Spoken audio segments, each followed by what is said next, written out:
Hidroponía, sistemas de producción en agua y sustratos. Introducción. Hidroponía es un conjunto de técnicas que permite el cultivo de plantas en un medio libre de suelo. La hidroponía permite en estructuras simples o complejas producir plantas principalmente de tipo herbáceo, aprovechando sitios o áreas como azoteas, suelos infértiles, terrenos escabrosos, invernaderos climatizados o no, etc. A partir de este concepto se desarrollaron técnicas que se apoyan en sustratos, medios que sostienen a la planta o en sistemas con aportes de soluciones de nutrientes estáticos o circulantes, sin perder de vista las necesidades de la planta como la temperatura, humedad, agua y nutrientes. La palabra hidroponía deriva del griego hidro, agua, y ponos, labor o trabajo, lo cual significa literalmente trabajo en agua. Sin embargo, en la actualidad se utiliza para referirse al cultivo sin suelo. La hidroponía es una herramienta que permite el cultivo de plantas sin suelo, es decir, sin tierra. Un cultivo hidropónico es un sistema aislado del suelo, utilizado para cultivar plantas cuyo crecimiento es posible gracias al suministro adecuado de los requerimientos hídricos nutricionales a través del agua y solución nutritiva. Con la técnica de cultivo sin suelo es posible obtener hortalizas de excelente calidad y sanidad, permitiendo un uso más eficiente del agua y los nutrientes. Basados en la experiencia, los rendimientos por unidad de área cultivada son altos debido a una mayor densidad, mayor productividad por planta y eficiencia en el uso de los recursos agua, luz y nutrientes. No es una metodología moderna para el cultivo de plantas, sino una técnica ancestral. En la antigüedad hubo culturas y civilizaciones que utilizaron esta metodología como medio de subsistencia. Generalmente asociamos esta forma de cultivo con grandes invernaderos para el cultivo de plantas y el empleo de las más complejas tecnologías. Sin embargo, los orígenes de la hidroponía fueron muy simples en su implementación. El desarrollo actual de la técnica de los cultivos hidropónicos está basada en la utilización de mínimo espacio, mínimo consumo de agua y máxima producción y calidad. Conceptos. Agua fácilmente disponible. Es el volumen de agua que libera el sustrato al aumentar la tensión de 10 a 50 centímetros de columna de agua de potencial mátrico, y se considera que en esas condiciones hídricas la planta tiene un crecimiento óptimo. Capacidad buffer. Es la capacidad de amortiguamiento a cambios de pH. Concentración de una solución. Es la proporción o relación que hay entre la cantidad de soluto y la cantidad de disolvente, donde el soluto es la sustancia que se disuelve, el disolvente es la sustancia que disuelve el soluto y la disolución es el resultado de la mezcla homogénea de las dos anteriores. A menor proporción de soluto disuelto en el disolvente, menos concentrada está la disolución y a mayor proporción más concentrada está. Conductividad eléctrica. Depende de la cantidad de sales disueltas presentes en un líquido y es inversamente proporcional a la resistividad del mismo. Disgregar. Separar, desunir un todo que era compacto. Escorias de alto horno. Son materiales utilizados como adición activa para la elaboración de distintos cementos comerciales. Estomas. Estructuras botánicas que permiten el intercambio de gases de las plantas y el exterior. Se localizan en todas las partes verdes de las plantas de tallos y principalmente en el envés de las hojas. Etapa fenológica. Períodos delimitados por dos fases fenológicas o cambios morfológicos, aparición, transformación o desaparición de órganos, que experimentan los vegetales bajo la influencia del medio ambiente. Conceptos. Evapotranspiración. Es la pérdida de humedad de una superficie por evaporación directa junto con la pérdida de agua por transpiración de las plantas. Germinación. Es la reiniciación del crecimiento del embrión una vez superado el periodo de latencia y cuando las condiciones de temperatura, luz, disponibilidad de oxígeno y agua son las adecuadas. Nutrición. Se entiende por nutrición al conjunto de fenómenos o procesos de alimentación que contribuyen al crecimiento y desarrollo de un ser viviente. La palabra nutrir deriva del latín nutrire, que significa alimentar, fortalecer o acrecentar. Nutriente o nutrimento, alimento para la conservación, crecimiento o desarrollo de un ser vivo. pH, medida que indica la concentración de iones hidrógeno en agua, soluciones nutritivas, suelo, sustratos, etc. La escala pH se emplea para medir la acidez o la alcalinidad y abarca del 0 al 14. Se considera pH ácidos aquellos con un nivel inferior a 7, alcalinos aquellos con un pH superior a 7 y neutralidad al pH con valor de 7. Potencial mátrico. Cuando el agua entra en contacto con partículas sólidas, como por ejemplo arcillas o arenas del suelo, las fuerzas intermoleculares de adhesión entre el agua y el sólido pueden ser grandes e importantes. Estas fuerzas en combinación con la atracción entre moléculas de agua pueden generar una tensión superficial y la formación de micelas dentro de la matriz del sólido. se requiere una fuerza para romper estas micelas. La magnitud del potencial mátrico depende de las distancias entre las partículas sólidas, el ancho de las micelas y la composición de la matriz sólida. Trasplantar es cambiar de lugar alguna planta, principalmente de plántulas a otro espacio temporal para que siga desarrollándose o su lugar definitivo de crecimiento. Transpiración vegetal consiste en la pérdida de agua en forma de vapor que se produce en las plantas para eliminar el agua que no es utilizada por las plantas y permitir el enfriamiento de la planta. Componentes de los sistemas hidropónicos. En este esquema vemos representados los principales componentes de un sistema hidropónico. Entre ellos pues destacamos la planta, sustrato, riego y drenaje, contenedor, condiciones climáticas y solución nutritiva. Como podemos darnos cuenta, aquí tenemos una gran interacción entre estos factores o componentes y cada uno está interrelacionado de forma muy importante con el otro, por lo tanto no podemos mencionar que uno es más importante que el otro. Todos tienen su importancia y su quehacer dentro del sistema. Distintos sistemas y medios para cultivos sin suelo. En la hidroponía tenemos sistemas que usan agua, sistemas aeropónicos o spray y los sistemas de medios de cultivo. En los sistemas en agua tenemos sistemas circulantes y sistemas estacionarios. En los circulantes tenemos la Nutrient Field Technique, el NFT, el Deep Flow Technique, DFT, y la aquaponía. Esta última es la unión de la hidroponía con la acuacultura. En los sistemas estacionarios destacamos los sistemas estáticos, flotantes y capilares, en donde el agua se mueve solamente a base de la absorción de la raíz y esta permanece estática en un recipiente. Si hablamos de los sistemas aeropónicos o spray, aquí el agua es pulverizada a un nivel de vapor o pequeñas partículas que son absorbidas por las raíces. Y en los sistemas de medios de cultivo pues tenemos medios naturales y medios artificiales o medios procesados. En los medios naturales tenemos de dos tipos, orgánicos e inorgánicos. Si hablamos de los inorgánicos tenemos los gránulos, que son la grava y la arena. Y en los orgánicos pues tenemos el uso de materiales como turba, corteza de árboles, cáscara de arroz, fibra de coco. En los medios artificiales o medios procesados tenemos los medios inorgánicos como gránulos, que son arcilla expandida y cáscara de arroz quemada. También tenemos el uso de fibras como lana de roca. Y en los medios químicos pues tenemos esponjas y fibra, que son productos derivados del plástico, la mayoría de ellos. A continuación veremos un poco del desarrollo histórico de la hidroponía y empezaremos como cómo pudo ser el aspecto de los jardines colgantes de Babilonia, uno de los primeros ejemplos antiguos para muchos de hidroponía. Los jardines colgantes fueron construidos entre el año 605 a.C. y el 562 a.C. en la ciudad de Babilonia, actual Irak, a orillas del río Éufrates, y perduraron hasta el año 126 a.C., cuando la ciudad fue invadida y destruida.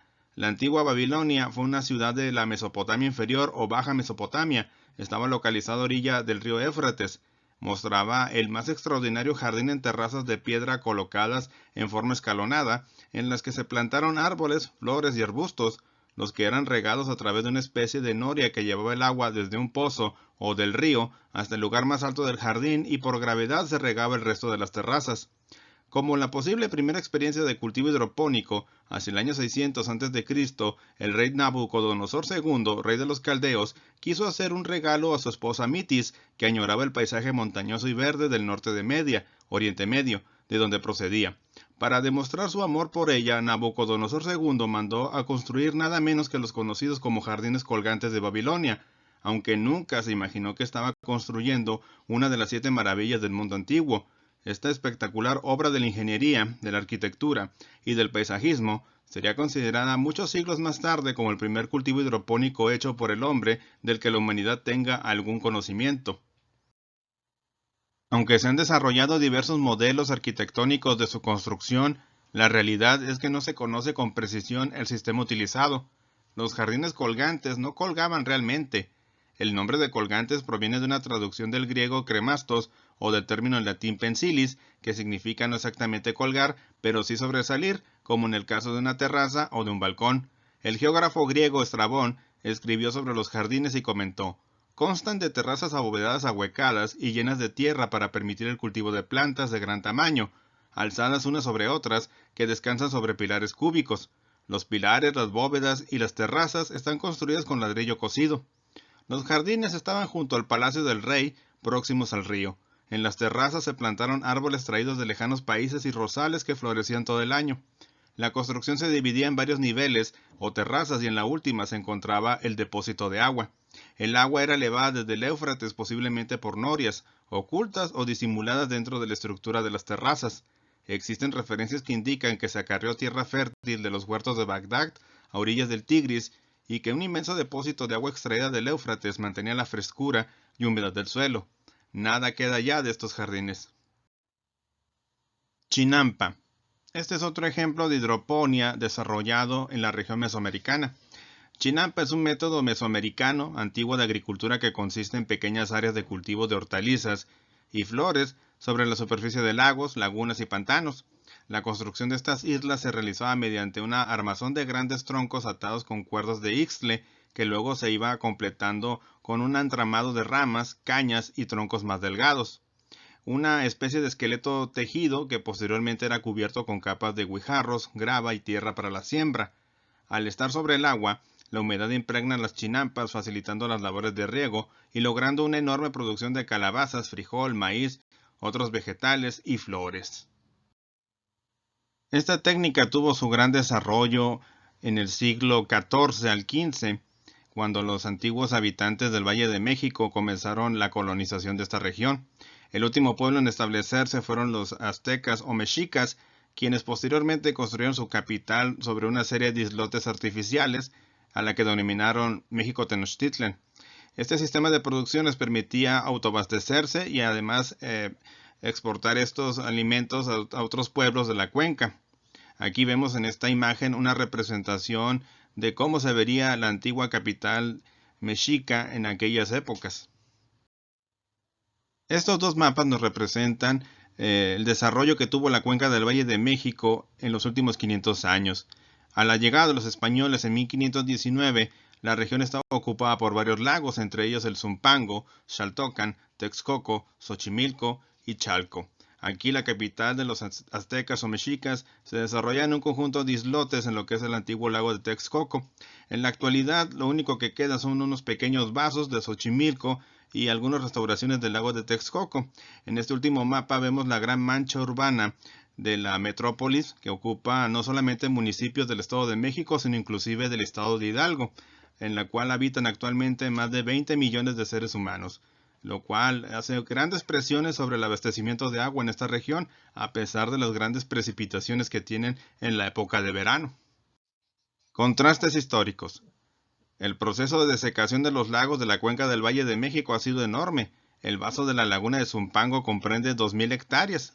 Actualmente, en 1920 abarcaba 7.000. En la época prehispánica de 1325 a 1521, a la llegada de los españoles a principios del siglo XVI, se calcula que vivían en la cuenca cerca de 1 millón de personas. La cuenca en el periodo colonial, de 1521 a 1821, a partir del siglo XVI, los españoles se dieron a la tarea de desaparecer los lagos de la cuenca de México, construyendo grandes obras hidráulicas como el Tajo de Huehuetoca, que fue una obra que permitía desaguar las aguas de esos antiguos lagos, e inclusive esto fue acelerado después de una inundación catastrófica que tuvo la ciudad por al menos 3 años. La cuenca en esta época moderna, de 1821 a 2013, pues en 500 años, la cuenca del Valle de México cambió de 1.100 kilómetros cuadrados de áreas lacustres por 1.400 kilómetros cuadrados de asfalto y edificaciones, lo cual ha ocasionado graves trastornos al medio ambiente y un severo desabasto de agua en muchas de las alcaldías de la actual Ciudad de México. En los últimos años ha habido proyectos para la recuperación de estos vasos lacustres, incluyendo la inyección de agua tratada a los antiguos vasos del lago de Texcoco y la construcción de nuevos reservorios de agua. Desgraciadamente, pues esto no sería suficiente si no hay una política hídrica que busque abastecer de agua a la Ciudad de México, además de controlar las grandes avenidas provocadas por estas precipitaciones que actualmente están siendo desaguadas por el drenaje profundo. Además de las extracciones de agua que están provocando que la Ciudad de México se hunda a un paso muy acelerado en muchas zonas de lo que antiguamente fueron los lagos del Valle de México. Experimento de Van Helmont, 1600. Agarré una maceta, puse en su interior 200 libras, 90 kilogramos de tierra, que había sacado en un horno. Lo empapé en agua y planté en ella un vástago de sauce que pesaba 5 libras, 2.28 kilogramos aproximadamente. Pero la maceta únicamente fue regada con agua de lluvia o, cuando fue necesario, con agua destilada, y era grande en tamaño y estaba hundido en la tierra, y para evitar que el polvo del aire de su alrededor se mezclara con la tierra, el borde de la maceta se resguardó, cubriéndose con una lámina de hierro recubierta de estaño y horadada por muchos agujeros. No calculé el peso de las hojas que cayeron en los 4 otoños. Por último, sequé de nuevo la tierra de la maceta y se encontraron las mismas 200 libras, 90 kilogramos, menos unas 2 onzas, 56 gramos. Por lo tanto, 187 libras, 85 kilogramos de madera, corteza y raíz habían crecido solo del agua. Jan-Baptiste Van Helmont. Esta es una descripción del experimento que realizó este célebre investigador holandés llamado Jan-Baptiste Van Helmont a inicios del siglo XVII, en donde él estaba demostrando que el agua era el principal nutriente para el desarrollo de una planta, cosa que actualmente sabemos que no es cierto. El agua es un vehículo para los nutrientes que en gran parte provienen del suelo. Pero esta fue una primera experiencia en donde se utilizó un método cuantitativo para medir un proceso fisiológico, como el crecimiento. El primer trabajo científico publicado sobre crecimiento de plantas sin suelo fue de Sir Francis Bacon en Silvarum, 1627, a partir del cual esta técnica se comenzó a utilizar en investigación. Más tarde, el naturalista, geólogo y anticuario John Woodward, 1665-1728, profesor de la Universidad de Cambridge, hacia 1699 cultivó plantas de menta en agua que contenían varios tipos de tierra disuelta. Es decir, Woodward, sin saberlo, había desarrollado la primera solución nutritiva y observó que las plantas crecían peor en agua destilada que en agua con suelo o agua sucia, y encontró que el mayor crecimiento ocurrió en agua con la mayor cantidad de buena tierra. Puesto que se sabía poco de química, él no pudo identificar los elementos específicos que causaban el crecimiento. Concluyó, por tanto, que el crecimiento de las plantas era el resultado de ciertas sustancias y minerales contenidos en el agua enriquecida con tierra. En 1804, de Saussure expuso el principio de que las plantas están compuestas por elementos químicos obtenidos del agua, suelo y aire. En 1842 se publicó una lista de 9 elementos considerados esenciales para el crecimiento de las plantas. Esto fue verificado por Jean-Baptiste Boussingault, 1851, un científico francés que en sus experimentos con medios de crecimiento inertes alimentó plantas con soluciones acuosas de combinaciones de elementos puros. Estableció que las plantas contienen nitrógeno y otros elementos minerales y obtienen todos los nutrientes requeridos de los elementos de la tierra. Pudo entonces identificar los elementos minerales y las proporciones necesarias para perfeccionar el crecimiento de la planta, y lo que fue un descubrimiento aún mayor, publicó numerosas tablas sobre la composición de las cosechas y calculó la cantidad de varios elementos removidos por hectárea. El origen de las soluciones nutritivas tiene sus antecedentes históricos en cultivos en agua desarrollados por el irlandés Robert Boyle en el año 1665. Otros avances significativos a la hidroponía fueron desarrollados en el siglo XIX por autores como Sprengel, Liebig, Sachs y Knopp. Carl S. Sprengel, 1787-1859, y A. F. Wickman, 1771-1853, profundizaron las investigaciones sobre la nutrición de las plantas. Al publicar los resultados de sus investigaciones, definen los 15 elementos químicos necesarios para el desarrollo de vegetales y comprobaron que aunque un suelo tuviese los minerales necesarios para el crecimiento y desarrollo de las plantas, el sistema podía ser improductivo si faltaba algún elemento esencial o si éste se encontraba presente en muy baja cantidad. Simultáneamente, Justus von Liebig, 1803-1873, investigador alemán, desarrolló su ley del mínimo y afirmó que el suelo aportaba compuestos solubles e inorgánicos para el crecimiento de las plantas. Posteriormente, fisiólogos europeos avanzaron en el conocimiento y demostraron que las plantas podían cultivarse en un medio inerte humedecido con una solución acuosa que contuviese los minerales requeridos para las plantas. De los descubrimientos y avances en los años 1859 a 1865, la técnica fue perfeccionada por 2 científicos alemanes, Julius von Sachs, 1860, y W. Knopp, 1861. Knopp ha sido llamado el padre de la cultura del agua. En 1860, el profesor Julius von Sachs publicó la primera fórmula estándar para una solución de nutrientes que podía disolverse en agua y en la que podrían crecer plantas con éxito. Esto marcó el fin de la larga búsqueda del origen de los nutrientes vitales para las plantas, dando origen a la nutricultura. Técnicas similares se utilizan actualmente en estudios de laboratorios de fisiología y nutrición de plantas. El término hidroponía fue acuñado en 1929 por William F. Gericke, profesor de la Universidad de California en Davis, a la cual definió como agua que trabaja. Gericke publicó sus trabajos en 1940 como una técnica casi comercial y aparentemente acuñó la palabra hidroponía para designarlos. En 1948, Whitrow, de la Universidad de Purdue, describe lo que llamó Nutriculture, como una serie de soluciones nutritivas para el cultivo de plantas sobre sólidos inertes como soportes para las plantas.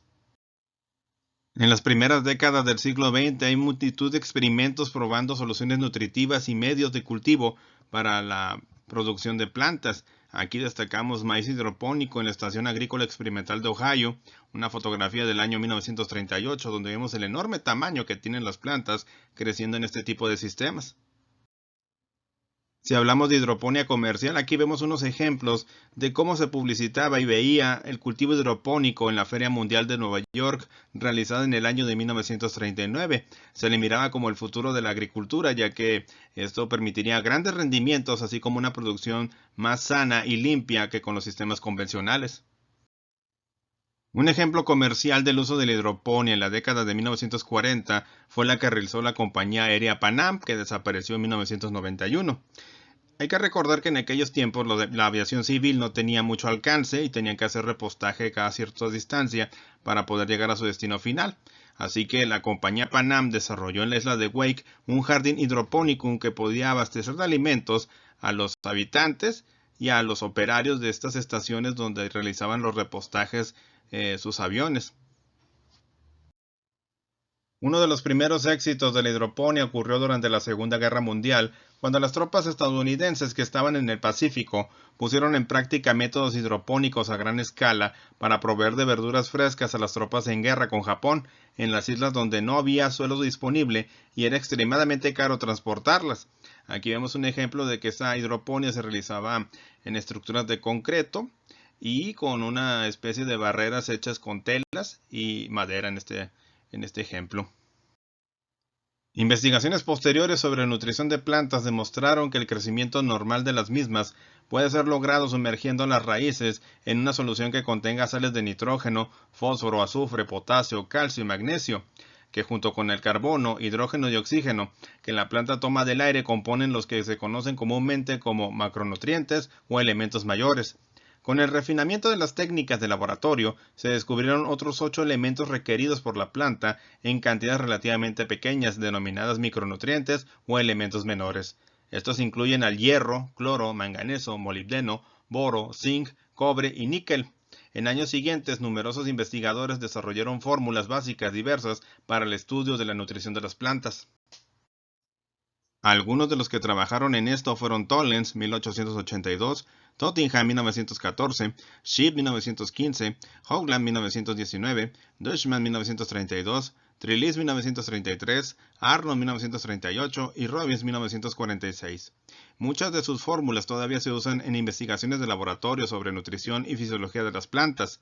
En resumen, la hidroponía es un método de cultivar plantas sin la necesidad de suelo agrícola, proveyéndole a las plantas los nutrientes esenciales o necesarios para que éste lleve a cabo completamente su ciclo de vida, a través de lo que se conoce como una solución nutritiva o un medio bajo condiciones controladas.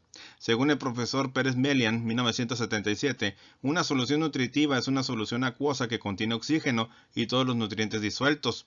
Los nutrientes pueden ser aportados por sales o fertilizantes comerciales. Los iones en solución guardan una relación que está marcada por factores de tipo químico y fisiológico, en función de las necesidades nutritivas de un determinado cultivo. Ventajas y desventajas de la hidroponía. Ventajas técnicas de la hidroponía. Balance ideal de agua, oxígeno y nutrientes. Control eficiente y fácil del pH y la salinidad. Ausencia de malezas. Ausencia de plagas y enfermedades en la raíz, al menos inicialmente. Eficiencia y facilidad de esterilización. Ventajas económicas del sistema. Mayor calidad en los productos cosechados. mayor uniformidad de la cosecha, ahorro en agua y fertilizantes por kilogramo producido, se puede usar agua dura o con cierta salinidad, mayor limpieza e higiene en los productos obtenidos, posibilidad de varias cosechas al año, altos rendimientos por unidad de superficie, en poca superficie se puede lograr un alto rendimiento, y sin la limitante del suelo pueden producirse en cualquier sitio, incluyendo los ambientes urbanos. Entre las desventajas de la hidroponía debemos destacar la inversión inicial elevada, dependiendo del sistema, desconocimiento de la técnica, delicada, mucho cuidado con los detalles, falta de equipo e insumos nacionales. Aunque hay muchos autores que nos dicen que el suelo nunca va a ser vencido por la hidroponía, pero pues aquí hay muchos cultivos que se pueden adaptar muy bien a este sistema y otros que pues con sus dificultades se pueden producir. Eso ya dependerá de cada proyecto en que se inicie y de las condiciones en las cuales se pueda implementar esta tecnología. Y pues por mi parte sería todo. Muchas gracias. Espero que esta información que han recibido sea de su interés. Los espero en el próximo video. Muchas gracias y hasta pronto.